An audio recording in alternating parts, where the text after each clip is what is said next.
Welcome to the news on the AM show. 5 years ago, she almost died, but for the timely intervention of a Joy News vehicle, which was used as an ambulance to carry her from the deprived town of Tadando in the Bandai district to a health facility to deliver. The Joy News team found her riding dangerously on a motorbike while bleeding. After transporting her for safe delivery, Idonke's husband named their son Kwabena Joy to honor Joy News. Jojo Kobina reports that Kwabena Joy is doing well and has started school. 5 years ago, a lady from Tadando in the Pandai district of the northern region went into labor at night. But because of the terrible nature of the road linking the hospital, which is about 10 kilometers away, her family decided to try home delivery. But the baby would not come out. So the young lady named Idonker started bleeding profusely throughout the night. On her journey to the hospital during the day on a motorbike, we found them. She could not balance properly on the motorbike, and Idonker winched in agonizing pain. Confronted with a moral duty, we abandoned our journalism exploits and transported her to the hospital. The road was riddled with potholes, and anytime our vehicle slammed into a pothole, Idonker scowled in pain. She successfully delivered a baby boy after a cesarean section. Kwabena Joy. A family named the boy Kwabena Joy to honor Joy News. Kwabena Joy is now 5 years and currently in kindergarten. He actively plays in class, but recalled when he saw the news team.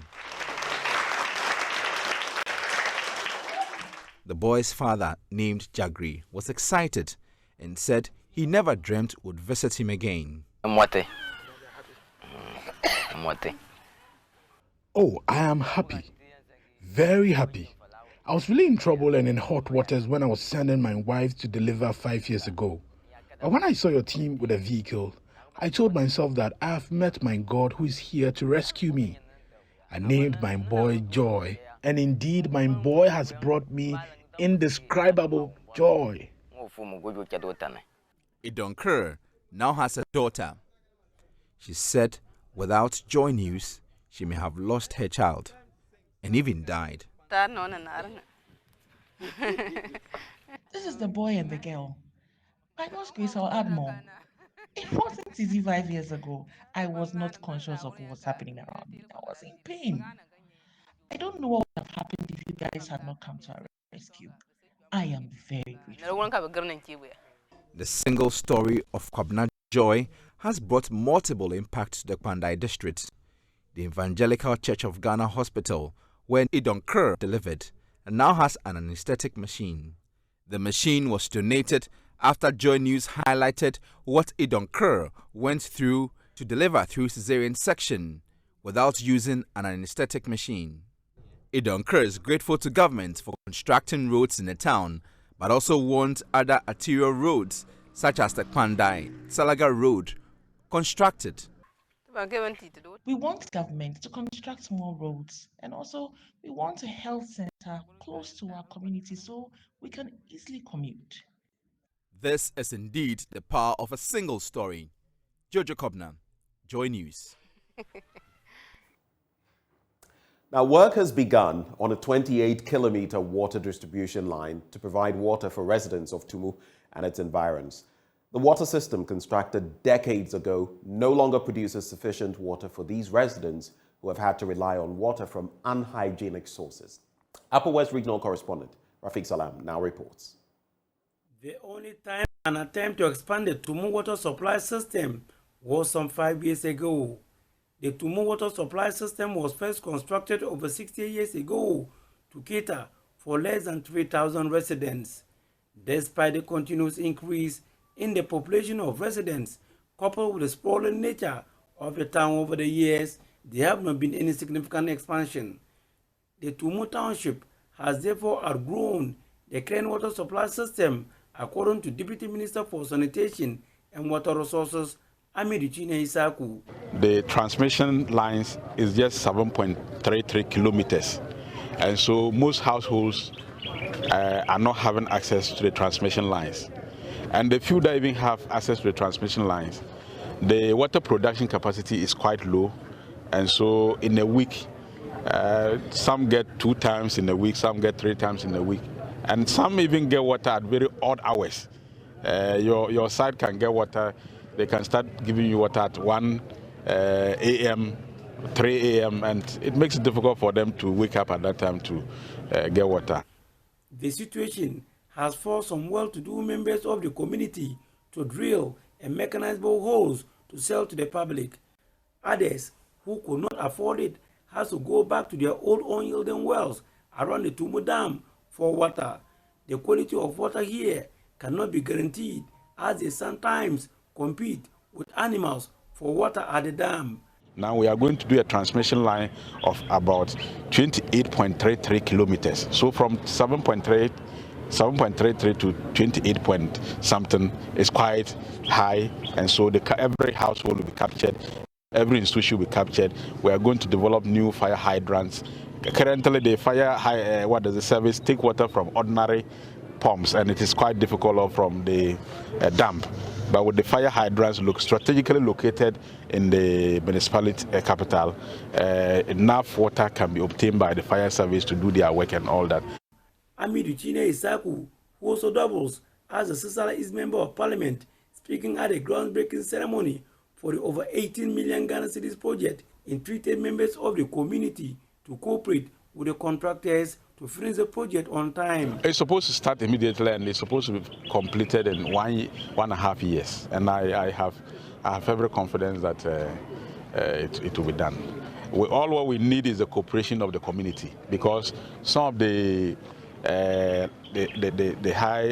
tanks that will be constructed, they've located places that you need to negotiate with people who privately own the places.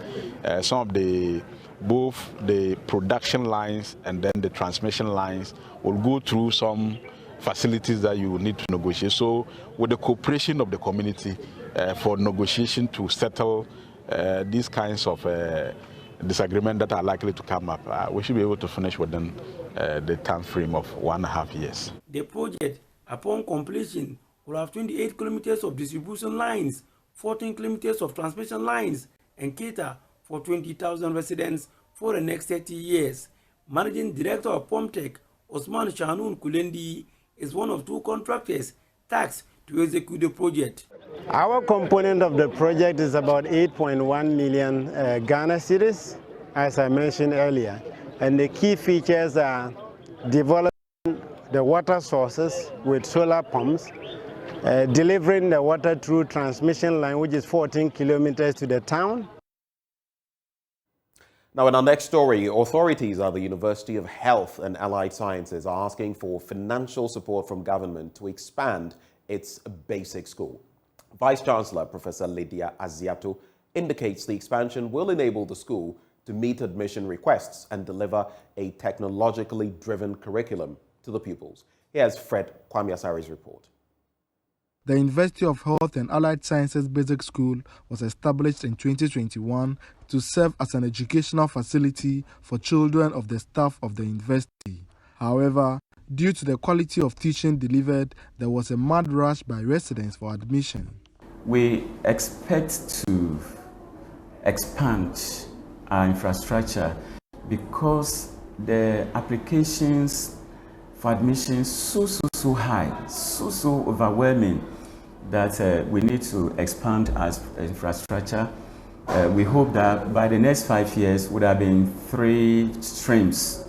Speaking at the second graduation ceremony, the UHA's Vice-Chancellor, Professor Lydia Aziato, appealed for the provision of a library, an ICT lab, an office, an official vehicle, a bus, and a sporting facility. We all know that the world has moved on and we are using ICT in our training, our teaching and learning.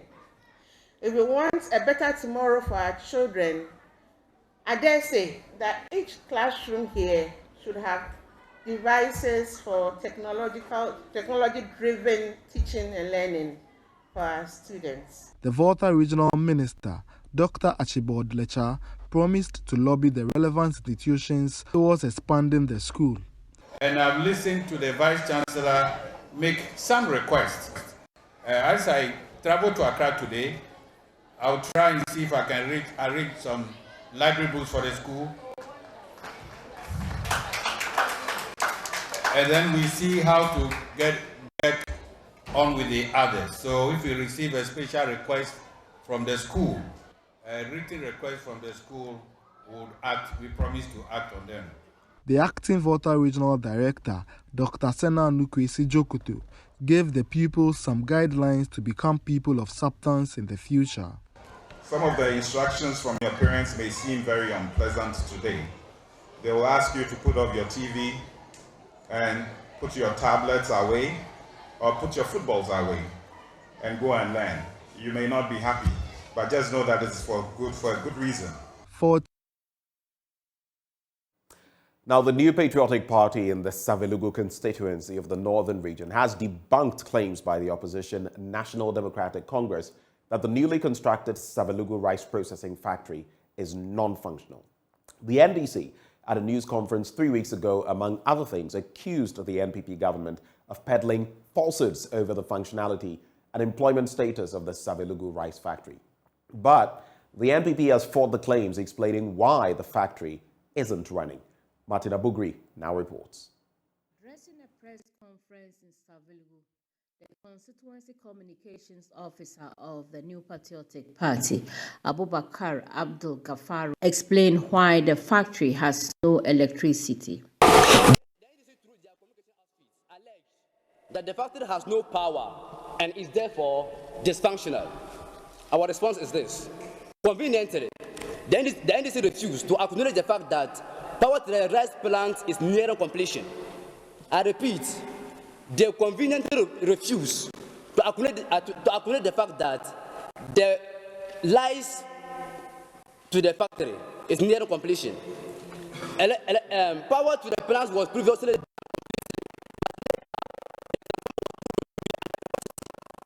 and has therefore started failing the rice factory. Frantic efforts have been made by the Savelugu Municipal Authority to restore reliable and dependable power to the facility. As we speak, a new transformer has been secured and its installation is almost done. Mr. Gaffaro also said the claim by the NDC that the factory has no single worker nor beneficiary. Well, in our next story, the Forestry Commission says plans are underway to establish 3 more zoos in the country to help boost tourism.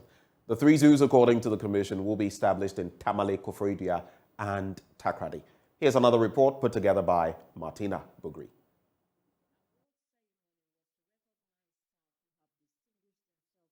Various duties. It was also to review the Commission's activities for 2022.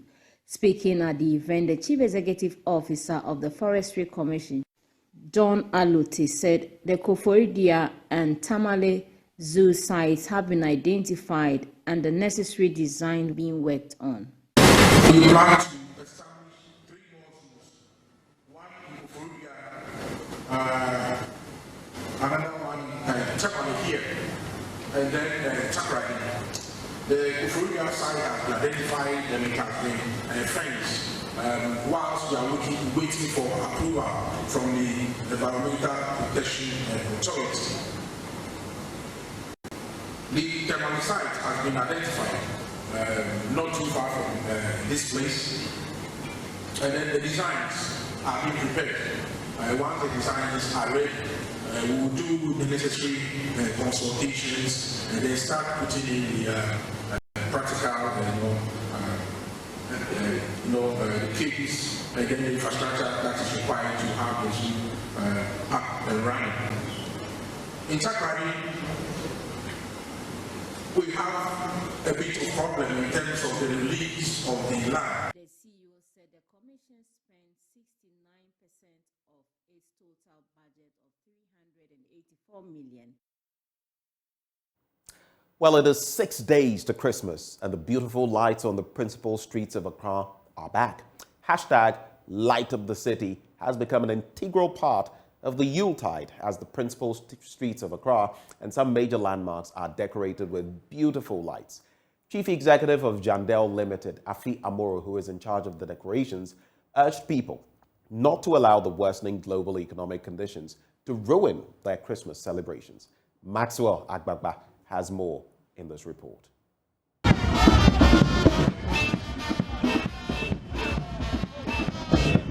A Christmas parade through the principal streets of Accra ahead of the Light Up the City event. Last year, it was all fun when I met these children at the Liberation Circle with their parents. The place, which was decorated with many beautiful lights, had become the ultimate Christmas photo studio. Wow! Having fun this Christmas? Yes! You love Christmas? Yes! You love Christmas? Yes! Santa is around and it's Jesus' birthday, and we have fun in Christmas. Oh! Yes. Are you having a good time here? Yes! I like it, I love it, and I feel it. Oh, okay. Africa. Africa. Okay, Mother Africa. Okay, tell me, why do you like Christmas? Because it's fun and everywhere, and my mom and dad always plan, and we always have Christmas parties. Oh, okay. That's why you like Christmas? Yeah. Let's not our fears about the state of the global economy and commercial implications thereof influence our ability to experience and spread joy this Christmas. This is one of the reasons why we are so passionate about this year's event. It is time to lift up spirits and focus on what matters the most.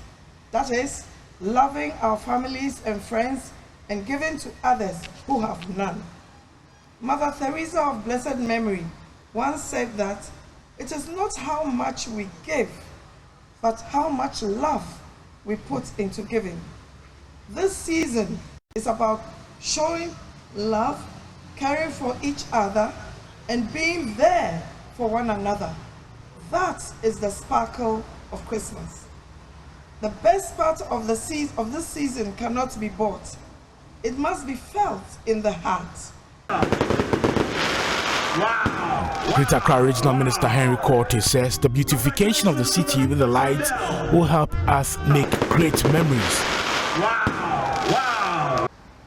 This year's event promises to give Ghanaians a spectacular and exciting experience. This December, the Regional Coordinating Council, in partnership with Messrs. Jandel Limited and Manlo, will light up the capital with a beautiful illumination across the streets of Accra. The Light Up the City 2022 will enhance the Christmas celebrations as a high point for the festive season and bring excitement within the city. All lights go up in Accra. It's a wrap on that celebratory note, but stay with us. We get into the papers up next. We'll be right back.